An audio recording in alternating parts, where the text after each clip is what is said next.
Actions are judged by intentions, means that the value of an action is determined by the intention behind it.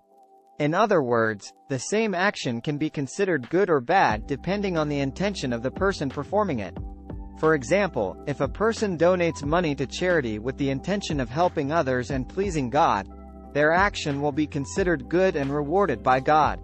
However, if another person donates money to charity with the intention of showing off to others and gaining fame, their action will not be considered good and they will not be rewarded.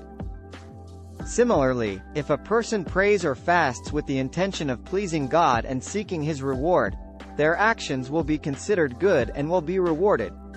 But if someone performs these acts of worship to show off or gain social status, their actions will not be considered sincere and may not be rewarded by God.